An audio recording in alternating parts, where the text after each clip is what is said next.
Welcome to TypeScript FM, the friendly podcast for TypeScript developers where we bring you news, updates, and interviews from the community with plenty of tomfoolery sprinkled in. I'm your host, Kamran Ayub, and I'm joined by my co-host and best bud, Erik Onerheim. Together, we're the two TypeScript fools. Welcome to the show.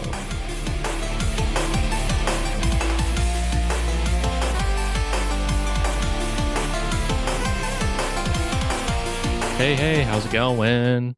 It's going. It's going? It's going. I feel like you don't sound too well. No, I got really sick this last week with influenza A, and I don't recommend it. My advice to everyone is to not lick any doorknobs. And if you do get the flu, advocate for Tamiflu because it definitely helps. I'm feeling human today. That's good. I actually lost my sense of taste for a couple days. Oh. I think that's because of congestion, but it really zaps your zest for life.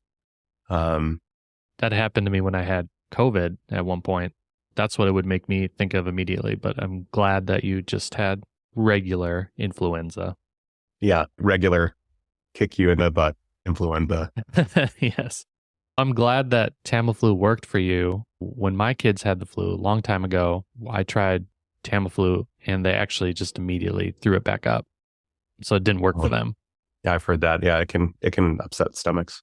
I'm glad you're feeling a little bit better. Enough to record an episode today. So that's awesome. Yeah, that's right. Yeah, I'm feeling a lot better. I had 12 hours of sleep last night. I'm ready to go. Sweet. You've been working on some Excalibur stuff too?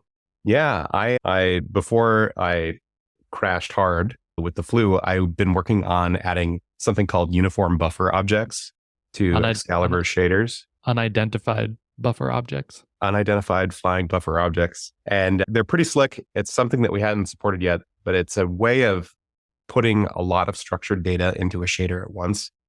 That's not like vertices. So in the shader lingo, a uniform is something that's like the same for every vertice and every pixel in a shader call, in a draw call.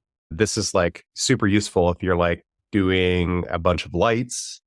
For example, it's a common use case for them where you want to set, okay, I have this list of structured data that represents a list of lights in my scene. And that's what they're really useful for. And in fact, that's what we're using them for. And it's pretty close. I have the PR out right now that's 80%. Cool. So people that use shaders will be happy about this. Totally. Nice. That's cool. There's not too much new with me this last week, except for, you know how we like to schedule summer trips, because my wife works on a school schedule, which is a life pro hack, is to marry someone who's a teacher or at least has an academic schedule. That way they get summers off and you can do stuff during the summer. So we like to go on trips. And so we did plan out a trip to Colorado to visit Rocky Mountain National Park, hopefully Arches National Park, and then Mesa Verde. So that's what we're doing in July or somewhere thereabouts. So we booked Airbnbs for that. So we're pretty excited about that. That's so cool. Yeah, we last summer went to the Redwoods out west, and that was truly stupendous because there's nothing on earth that will prepare you for how large those trees actually are. Mm-hmm. Unfortunately, I was disappointed because when we had gone to Microsoft Build one time together, that was in San Francisco. And so my wife and our friend went to go see the Redwoods. But since we were at the conference, I didn't get to go. So I've still never seen them. But that's totally, at some point. You should totally go. It's really cool. As while they're still around, I'll hopefully get to it. Alrighty. So this week in TypeScript 5.8 beta dropped. Beta. And it's definitely check it out. We'll have the blog post in the show notes. But like the big thing that we talked about last time was the erasable types feature. And we don't have to belabor that again, but this is allowing you to block any TypeScript syntax that has runtime emit. So those three things are enums, constructor property initialization. So that's like when you do like public property in the constructor arg list, and then instantiated namespaces, which almost no one uses anymore. So that's a big one for me. The other one that's interesting is they added checked returns for conditional and indexed access types. So this is like if you have a variadic return, multiple different type return from a function, and depending on the arguments to the function, like one type might be returned or another. And in their example, they have a string or a string array, depending on if the selection kind in the function is like single or multiple. So if you pass in single, a single string is returned. So that type is string.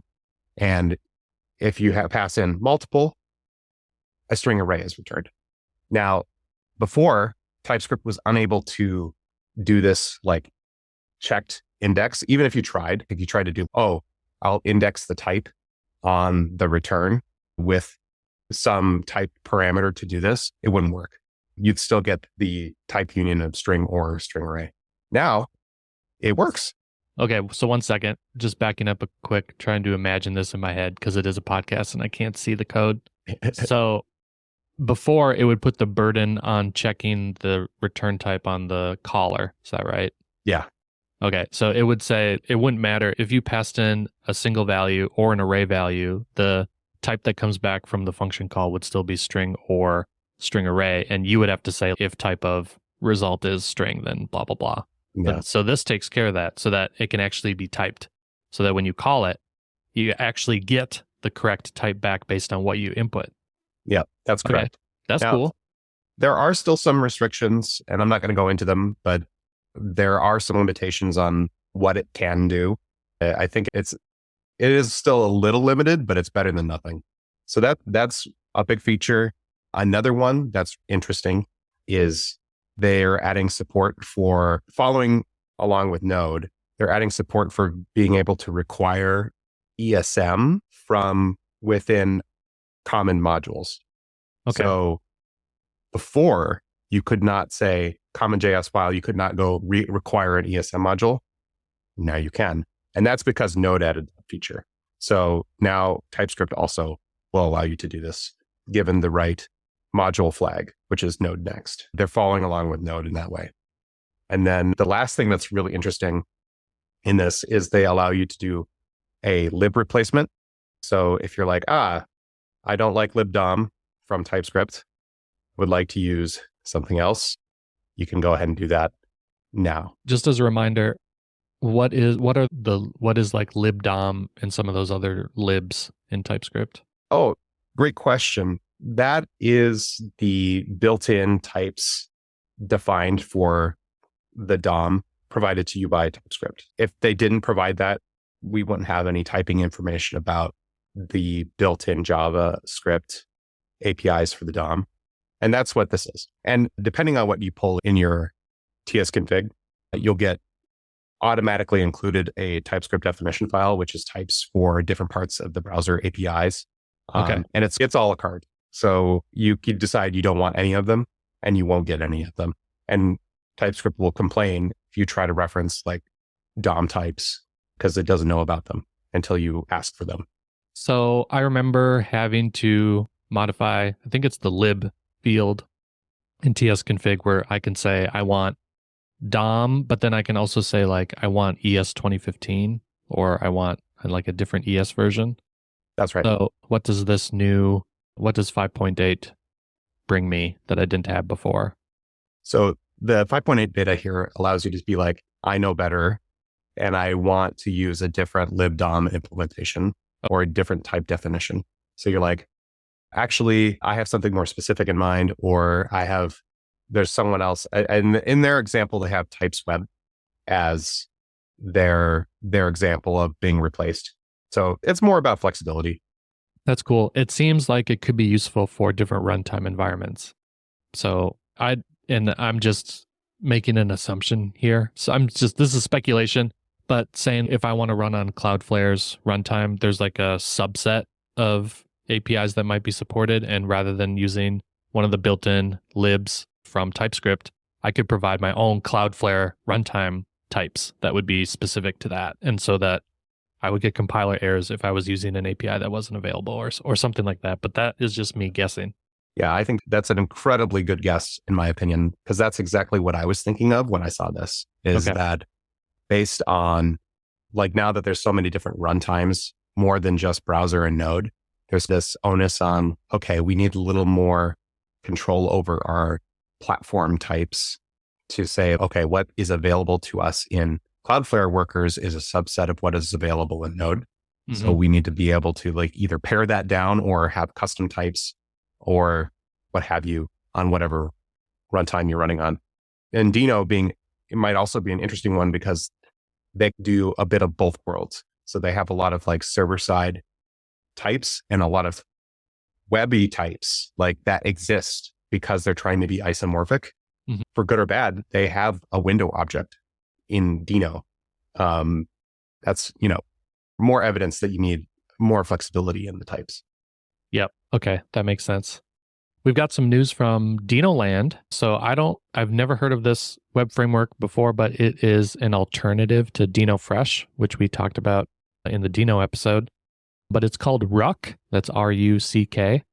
And 2 weeks ago, Ruck 9 was released. And so you can visit that at ruck.tech. The differentiator, it seems, they call it buildless. So what that means is that they're saying you can use modern standards to import ESM files or reference files, and there is no transpilation or build step. So both Deno and the browser will directly run your app. Okay, so the way that I think about this is that in Veet, which we're going to dive into today, in dev mode, basically runs this way, where it's like native ESM imports. And then the browser just runs the app directly in dev mode. But in prod mode, when you go to build your app, it does transpilation and it bundles up your app for the different execution environments, browser or whatever your targets are. Ruck, it seems like, just does away with that. So if you just want to run in a modern environment and you don't want an extra transpilation or build step, it's much faster. And you also get a one-on-one experience with your dev mode and production mode. So I think that's one of the big differentiators for this. And again, I've not used it, so can't really go into a lot of detail there. But for sure, you should check it out if that sounds interesting. And I think there was one last thing that we wanted to cover. Yeah, this is really cool. I had no idea this existed until last week, but there's a new version of ES module shims, version 2.0 from Guy Bedford. I believe is or was on TC39. But this is really slick because this allows you to do type stripping in the browser. So you don't need a runtime to do the type stripping. You don't need any of that. It does a really lightweight browser-based type stripping. So you can just run TypeScript without a build on your page. So you can, in their example, they have a really interesting lang equals TS, and you could just import TypeScript and run it, no build. So I'm going to try this out. Buyer beware, I have never tried this out. So this is just, I saw this and I was like, oh, this looks really cool for doing TypeScript right in the browser. It also supports a few other things that you might be interested in.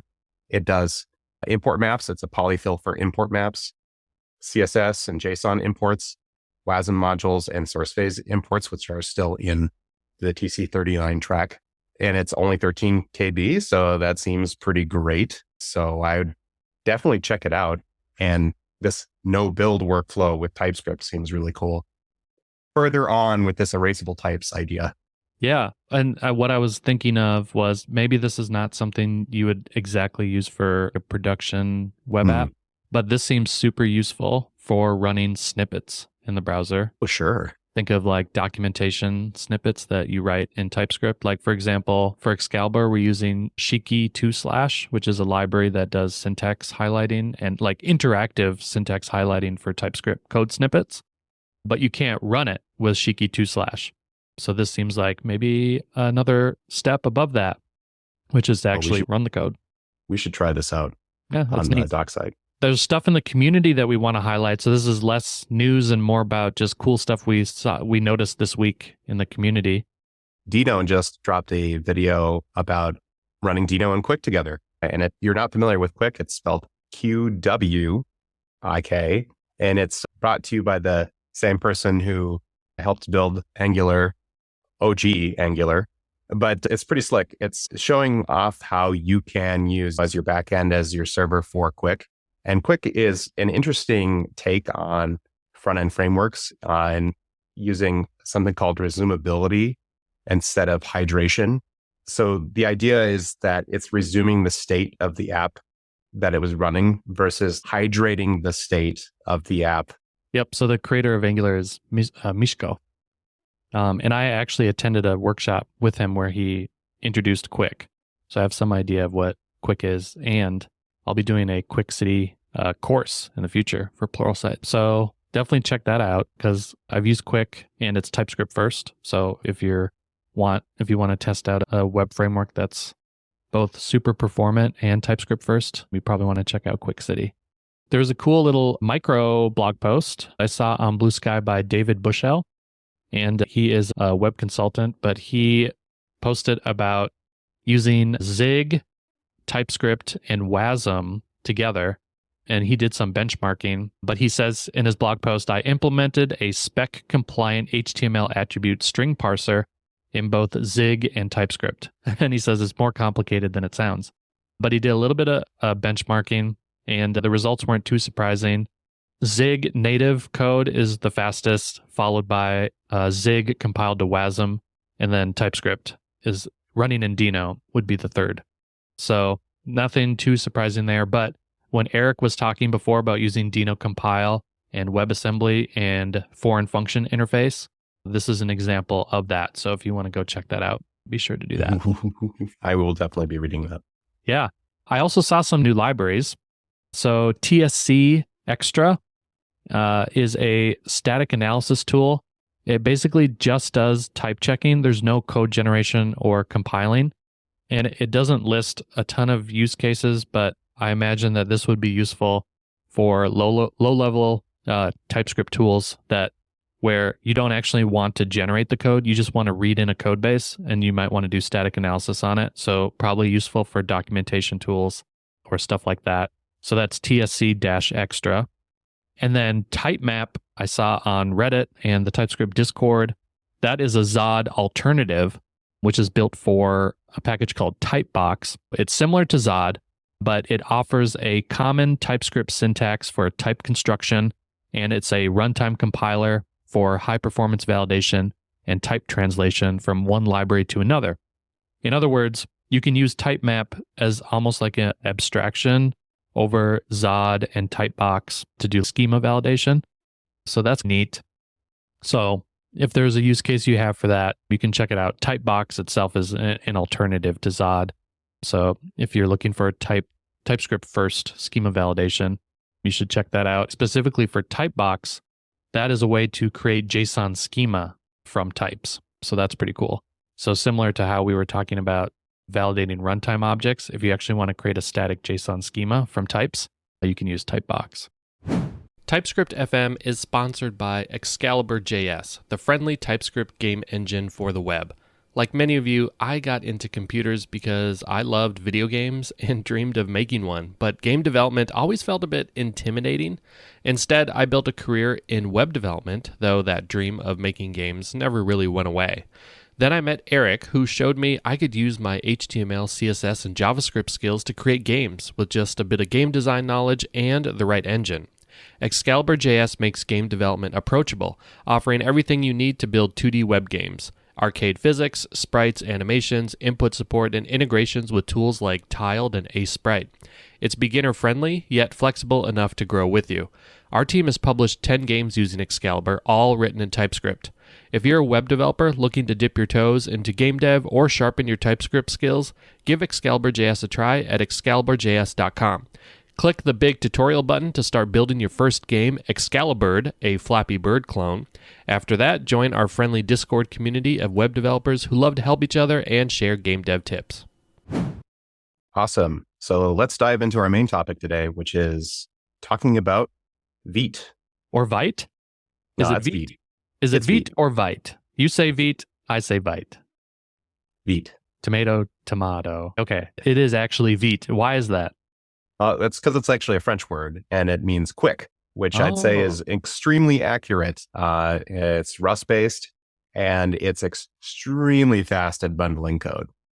Nice. I should have known that because I know a little bit of French, but for whatever reason, I had always pronounced it Vite when I first saw it. You're English pilled. Yes. And one of the reasons we want to talk about this is in the last year or so, Veet has really become the way you bundle JavaScript. And from their site, it's blazingly fast front-end tool powering the next generation of web applications, which I think is 100% nailed it. Yeah. So I think to be clear, this is a front-end build tool. So you don't necessarily need Veet if you're just working on the server. But as soon as you start working, trying to build a web app, that's when Veet comes into play. That's right. And it's pretty great. It's in that zero config-ish camp, which has fallen out of favor, I think. I don't think a lot of people are touting zero config too much anymore because any sufficiently complicated app does need a little bit. But in the camp of zero config, it's really similar to like things like Parcel, where you point it at, and it's an index HTML forward type bundler, where you start at your entry point, which is an indexed HTML, and then it follows your source, reads your links, and bundles them. So for example, it follows script tags type module. We'll go and bundle those. Link href, it'll go and follow those if they're in to like CSS, for example. So if you have link href to some CSS, it'll go and bundle that. And then URLs, local URLs, are automatically rebased to your project base. So you don't have to do any like URL transformation, which is super nice. You can also do multi-page apps with multiple HTML entry points. That does require you to do a bit of configuration. The pointed at index HTML just works, which is nice. And then that configuration file that you might be poking at is called veet.config.js. Cool. Yeah. So if you want to get started with that without dealing with anything local on your machine, if you go to https://veet.new, that will actually bring you to a Stack Blitz environment, a code sandbox where you can just play with the latest Vite 6 release. So you don't have to install it on your machine if you just want to go check it out. But if you do want to get started, if you're using Node or Deno, you would install the Veet package. And then Veet itself is a CLI, so it has a built-in dev server. And so if you just run Veet without anything else, that starts up the dev server and builds your code. And again, because it's zero config, it's using that convention where it'll look for that index.html file, and then that's what it does. But you can customize that with the Veet config.js file. And then there's a couple other commands. Veet builds for production. So again, I guess to take a step back here, you've got your dev server, which runs your development code. That's what you're using to build your app and debug it. As soon as you're ready to deploy it, you need to build it. So Veet builds for production. And then if you want to build it for production, but you still want to run a server locally to make sure that it works, you can also use Veet Preview, which is a local preview of your production build. But I guess a good question to ask is like, how does it work and why is it different from Webpack, which is what I've been using before using Veet? Yeah, and I think this is a good question. Part of the reason why it can be like this zero config is it comes with a lot of opinions baked in. So it has a lot of opinions about how files should be handled. And that's why you can get away with a lot with very little versus like Webpack, who has no opinions about how things should be handled. And you need to explicitly tell it how to handle each file type, which can be useful if that's the world that you need to live in. And in fact, that is the world that I need to live in a lot of cases. But if you're building like your bog standard web app, a lot of times there is only really one way that you want to interpret files. And Veet is really good at picking very sensible defaults that you can change for the most part in the Veet config. And the way that it does this really well and really fast is in the dev build, it uses something called ESBuild. And this is just a rip and fast bundler written in Go. And it can just shoot out your code very quickly. So like when you're typing, making changes, it'll hot load and recompile your stuff super fast. So ESBuild is what it uses in dev. And in V4, they switched to a different parser. Part of the issue with these bundlers is they need to have a semantic idea of what they're working with. Before, Veet was using something called Acorn, which is abstract syntax tree parser. So it'll go through that source, figure out what the source actually looks like in terms of a tree, and then use that to do transformations necessary for bundling. Acorn is JavaScript based. There's a limitation to the speed that you can get there. So they switched to SWC, which is coming up a lot lately, but SWC for their parsing as well. So that's another aspect of how it does this thing really fast, is it's using ESBuild in dev with SWC. And then in prod, right now, Veet is using rollup. And the reason that they did that for prod is because rollup offers a level of flexibility that ESBuild doesn't have, and a very mature plugin ecosystem that's made it very successful. So there's this schism between dev and prod builds, and we'll get into that a little bit more. But rollup is pretty mature for building prod bundles, and there's a lot of plugins out there.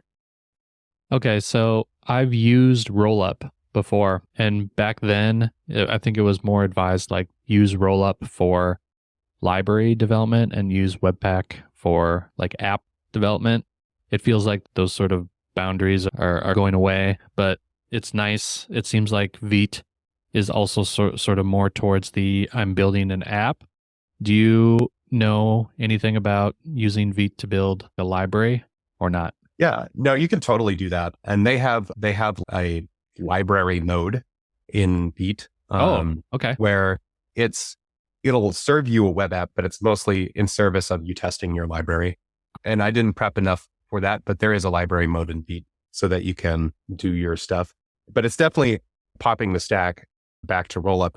It's definitely the case that it's aligned towards web apps, I think, is the primary use case, getting your stuff up and deployed and running locally so that you can build your web app.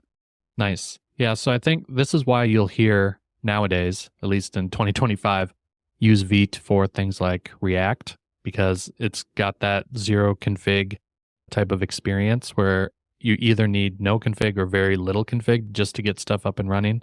So Veet can start your React app. It can do all sorts of other ones. So if you want to, you can use Veet with React. You can use it to create templates for Solid.js, for Deno.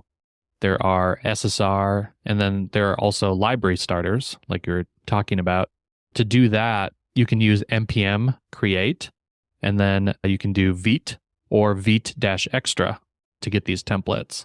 So that's just using the npm create workflow, and that's an easy way to get started. It looks like they provide shortcuts. I'm just reading through their docs, but they have starters for Vue, Nuxt, SvelteKit, Remix, Analog, and Angular. So pretty cool. Totally.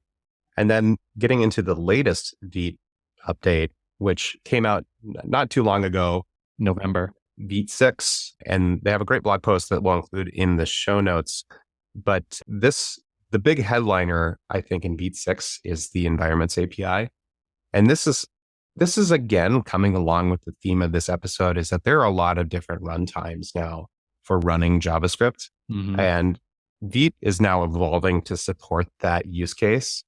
Now, keep in mind, the environments API is still experimental, but what it's aiming to do is to provide support for these different runtimes and producing multiple bundles that are for those different runtimes, and for each of those runtimes that make sense. So, for example, we have Deno, Bun, Edge runtimes, we have Cloudflare workers. All of these have different constraints, bundle size constraints, for example. Cloudflare workers, I think you can't have more than a certain number of megabytes. So it's important to make sure that your bundler understands that. Also, Cloudflare workers operate in a subset of the Node API. So it's also important for your bundler to understand that and not allow you to produce bundles that are invalid for an environment. Green Sophie wrote a great blog post, really diving deep into this API. But the idea is, in the old world order, we only had really two environments in Veet. We had SSR, which was assumed to be Node. So like your server-side runtime was Node. And then the browser was the only front end. Now it is possible for you to build different runtimes for different bundles all at once. So they have an example in the blog post of building a Hano app that runs on a Cloudflare worker, Deno, and Node at the same time, producing 3 different bundles for those specific environments. So that's extremely powerful. And then also having live reload in all of those. And they go through the stipulations on how to make that work. But that's the big headliner in Vite 6. And then there's a few other changes. Kamran, you want to talk about those? Yeah, I think most of the changes in Vite 6 were internal, like refactor architectural changes. But there is a cool new feature where it will pull in additional HTML asset references. So you mentioned at the beginning where your entry point is your HTML file, right? So in the head of your document, you've got link tags for style sheets, script tags for your modules, and image tags for like image assets. In Vite 5 and below, those were pretty much the only ones that were supported. But now in V6, the 2 notable ones that have new support now are the audio tag and the video tag. And guess what me and Erik build that could use those tags? Games. I haven't personally done any experimentation with trying to bundle audio and video assets with Excalibur, but I think that's one of the potential areas that are cool with Vite 6. I think the other major thing we want to talk about in addition to Veet itself is Vitest. And Vitest is separate from Veet, but it does reuse Veet's config and plugin system. So it's built on top of Veet, but it's a separate tool that you have to install in your app. But what's cool about Vitest is that it's obviously a Veet native test runner, but if you're coming from Jest, like I was, it's compatible with Jest, and it similar to Veet, it supports ESM, TypeScript, and JSX out of the box. So again, it's sort of that more integrated developer experience, less config that you need. And my experience with it has been really good. Like that Veet and Vitest are my stack for doing TypeScript development nowadays if I'm not doing like a full stack. But a lot of the APIs map and things like all the BDD style expectations, expect blah, blah, blah, dot to match or dot to do, those ones all work. And a lot of them have been ported over or they're compatible or there's an equivalent that's easy to learn. And similarly, the way that you use describe and test to build your test files is pretty much the same. So it's very compatible. I've had a good experience with it, but I think one of the things that we do want to talk about is like, when do you use Veet and in what situations are there maybe some gotchas to be aware of? So Erik, you want to start with that because you have more experience than me running into these gotchas because I have a lot of simple use cases where Veet works great, like in my demos and stuff like that. But like personally for my app right now, I use Webpack because it is a pretty complex app. So I haven't tried to convert to Veet yet to run into its gotchas. Yeah, I will say that not everything that glitters is gold. And there are some gotchas and gripes that I have about Veet in general. And these are all solvable. So this is not like this is an impasse. Like I've solved all of these problems. There's just things to be aware of. And any technology has these. So I'm not like trying to put down Veet over like Webpack or no, we just want to be pragmatic, right? Yeah. Not these tools are excellent, but every tool has some weaknesses or things to watch out for. Yeah. And I think maybe the one that you sensed right away at the beginning is that because their dev and prod build are using different tools, there is necessarily going to be inconsistencies. Now, for the most part, I usually don't hit these. It's usually a non-issue, but every so often it is an issue. So you need to understand like, okay, what is ESBuild doing that Rollup isn't doing or vice versa, and then fiddle with the config until you get it right. And it can be a little challenging because the configuration isn't the same for ESBuild and for the Rollup. And that's the thing we'll talk about a little bit more. And Veet has a plan to solve this, but in the current world order, this is a problem and will be a problem for the near to medium future. So it's just something to be aware of that you definitely need to test your prod build and not just rely on the dev server and be like, oh, everything is fine, deploy it. You need to also run the Veet build and Veet preview to make sure that you got it right. Because I pushed so many things to prod based on the dev build and been very sad afterwards. So that's just a gotcha. You need to do your due diligence, and that you could probably say it's a skill issue. Another thing, and this is par for the course, but I often forget to set my base, URL base in my Vite config for static sites. I put a lot of stuff to GitHub pages, so you just got to make sure you put the right base in there. It assumes root by default, which is great. It's usually, that's 99% of the time what people want, unless you're on like GitHub pages.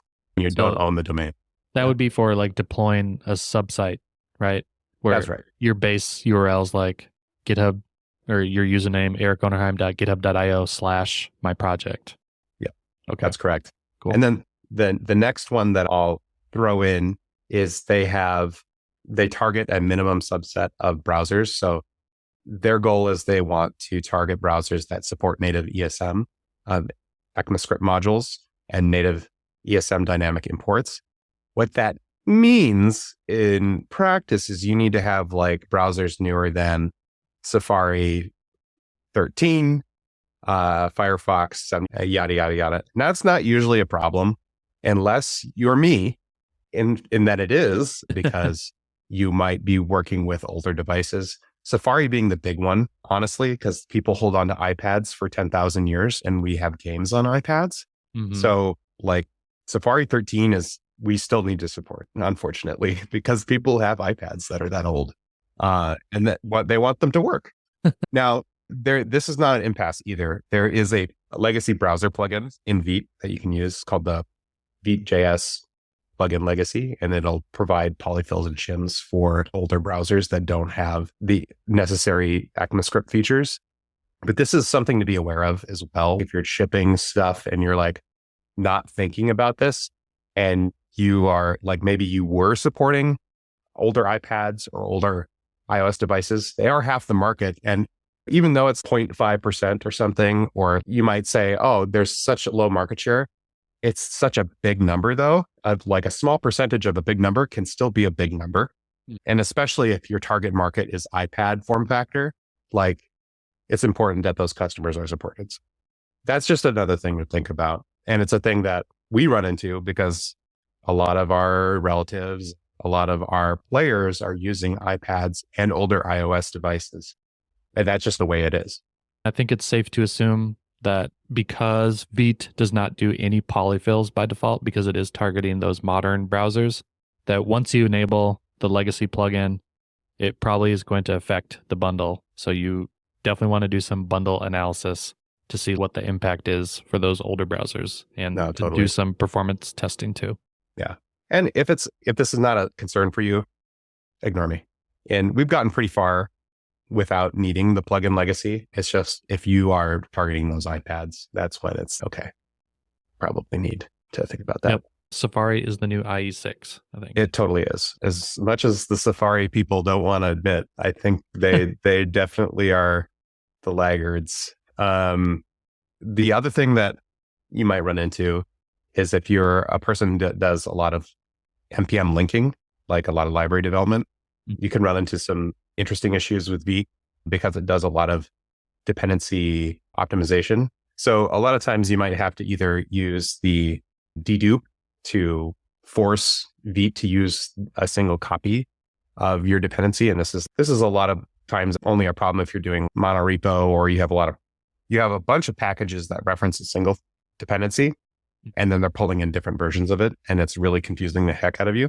That's when dedupe is super useful in the config. I've run into this before. And then the other one that also, if you're doing link, you want to do optimize deps exclude, so that you're not like pre-bundling your dependencies when you're doing npm link.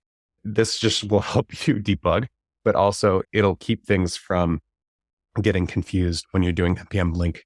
I've run into a lot of problems where it like caches old things if you don't exclude it. So these are roll-up configuration options you need to poke at. So resolve.dedupe, and then did you say optimize deps? This is actually, I think these are actually at the top level. So I think these apply across the board. Okay. But the reason why you would want the dedupe as well, like maybe above and beyond npm link, is you have a bunch of packages that reference like various versions of a dependency, and you want to force a single one. And that'll force Vite to resolve that listed dependency to the same copy from the project root. One of the problems that we run into a lot because of us building a game engine is we use instance of checks, for better or for worse. But if you have multiple copies of a library on a page, instance of checks from one copy don't work on another and cause weird bugs. So that's one reason you might do that. The other thing with optimized deps is normally you want that, because what optimized deps is doing is it's doing something called a pre-bundle. And ESM is great, but it's not great when you're serving 1,000 files. What'll happen is it'll go through and pre-bundle your ESM into a nice, tidy package so that you have less network traffic. And then Vite is pretty smart about how it decides to bundle things. So that's what optimized deps is doing under the hood. Now, that can confuse the heck out of the npm link situation if you're trying to like debug a thing in another library by including it as a npm link. And I've just run into that a lot. Hopefully that made sense. But these are just a couple things to be aware of. If you decide that you are using Vite and you are trying to do npm link and your Spidey sense goes off, just remember dedupe and optimize deps exclude. Just burn that into your consciousness. Cool. Dedupe and optimize deps. And that's at the top level vite.config. That's right.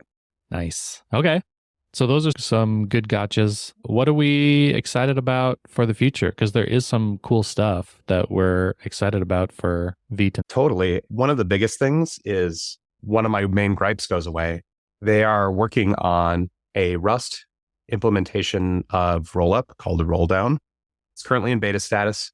And the idea is it'll have a compatible API with rollup and ES build feature parity.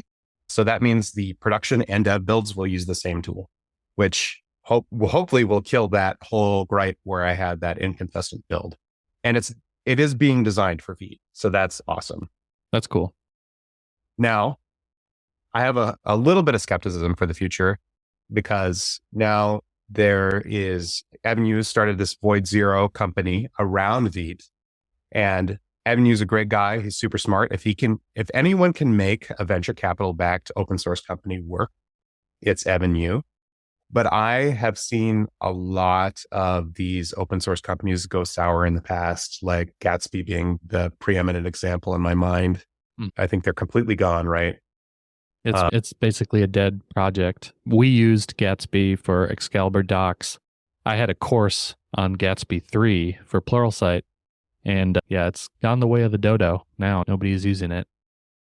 Yeah. And maybe less bad, but still bad. Redis Labs relicensing Redis to be a non-open source license, non-OSI license, and then HashiCorp Terraform doing something similar with the relicense of Terraform, and then the subsequent fork of OpenTofu. So there may be healthy skepticism, but if anyone can make it work, I think Evan, you can. Yeah, hopefully it works out nicely. I think it's not unhealthy to have skepticism when there's venture capital backing open source, but we also want to be optimistic. So hopefully all the incentives will align and they can do some cool stuff. I'd be interested to know what sort of the business model is around creating all these integrated tools, because I think Void Zero is established to create this integrated tool chain for JavaScript, but that doesn't explain what happens when the runway runs out, right? And that's something that we'd want to know. Hopefully, they'll figure it out. They have a smart team. Sweet. It's time for the Secrets of the Handbook segment, where we pick something relatively obscure or something new that we've learned from the TypeScript Handbook and share it with you. So today, Erik, I thought I would talk about type guards and type predicates. Are you familiar with these? Yes, I use this trick a lot. These are awesome, and not enough people know about them. Yeah. So this is our PSA. So if you've got a function, let's say function is fish, and you pass an object to it, you can type the return type of the function, and you can say object is fish, and that is called a type predicate. and that becomes the return type for the function. And so what that means is whatever object you pass in, and the object could be typed as any, right? So if I pass in an object and whatever logic is inside of that function that determines, yes, this is a fish type. So maybe it has some property on it that signifies that it is a fish class or a fish type.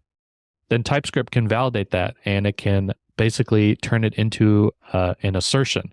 So that's why sometimes these are called type guards, these functions, because the compiler will throw an error if the object that you're passing in, if the compiler determines that it's not the fish type. So you can make sure that the things that you're passing in to the functions or the code below the functions have been guarded. So it narrows the type. So this sort of brings up another kind of concept in TypeScript that we probably want to do some kind of deep dive on, but that's type narrowing, right? So where you start at a very wide definition of the type, where object could be any, which is the widest type possible. And then you run it through a type guard, and after the type guard, now TypeScript understands that it is a fish. So whatever you do after that function gets called, TypeScript knows that you're working with a fish. So that's the example that they have in the handbook. Yeah, I use this all the time for validation stuff. And it's not like casting. It's not that at all. In this function, you are supposed to actually test to see if this meets your criteria of a fish. So if it has like the right properties, you're basically implementing the duck typing yourself. And then, okay, this meets, in this function, it meets my categorization of a fish. I return true. And now TypeScript knows that it's a fish. Yep. And this is different from like instance of, which would maybe be the closest kind of example of that. But that is only with classes, where you can say like object is fish. And if fish is a class, you could say instance of. But this works with any kind of JavaScript object, because normally you're working in JavaScript, you've got a generic type of object, curly brace, property colon value, property colon value. Like there's no way to know what type of object that is. But obviously now with TypeScript, you could say, if I get an object and it's shaped like this, it is a fish. And so that's why we say if it looks like a duck, quacks like a duck, it is a duck. That's why it's called duck typing. Awesome. We've got some cool stuff to share. This week I saw on Blue Sky a company called Resend, which is like an email automation provider, a SaaS service. They have an open source library called react.email. And I don't know about you, Erik, but writing emails programmatically is a terrible experience, no matter like what decade you're from. Yep. It's always been terrible because email clients tend to have very, I don't know, they're bad Ancient. rendering. Yeah, I don't know. With HTML tables, they don't support a lot of modern stuff. It's just like, again, we're talking about like different runtimes where you can run your JavaScript and they support subsets of APIs. Email clients are their own like world of what they support. React.email allows you to write type-safe emails using React, TypeScript, and CSS, and Tailwind specifically. So that's pretty cool. Right now, I use Foundation for emails. It used to be called Ink, and it's by Zerb, but it's pretty similar. Like it's built with handlebars, templates, and it's got these components you can use to do layouts, but it's not like a modern toolchain. It's using gulp and regular HTML files and handlebars templated syntax. Whereas with React.email, I could write JSX. I could strongly type all the data in them and possibly write even better tests, because like right now, I don't have tests for my emails because that's hard to do. But with React.email, presumably I would be able to write much better tests. I asked them whether it supports mobile and desktop, and the answer is yes. So they've got these pre-built components that you can use, and you can preview them in the docs on mobile and desktop so you can see what they look like. So I thought that was cool. Yeah, I think I'm going to reach for that next time. I need to do some email. Heaven forbid I ever need to do that. Every once in a while you do, and it sucks every time. Because people expect it to just work like a browser, and it is definitely not. No. It is a very bad, angry browser that doesn't want to do the things that you want it to do. Yep. You got to have inline styles. They even still use font tags and attributes and all sorts of good stuff. Yeah. And I think my cool thing that I brought to the table this time is arguably maybe inadvisable, but it's a tool and it's a trick that you can use to get like maybe better type errors out of generics. A lot of times when you're building like a generic like type helper, you get the ugliest looking type error out of TypeScripts. Like it's just a bunch of gobbledygook. So for example, you might have a type that says like type validate is string, and you'd go t-extend string, and then you do question mark, whatever your thing is, and then you do colon never for the case where it doesn't extend string. You had a really complicated expression there, and string is maybe a bad example, but say you had a really complicated expression in there instead of doing some just string, you get out a ridiculous type error. One thing you can do is instead of that never block where you're ending the execution of the type, you could put a string literal in there and say, hey, this type needs to look like this.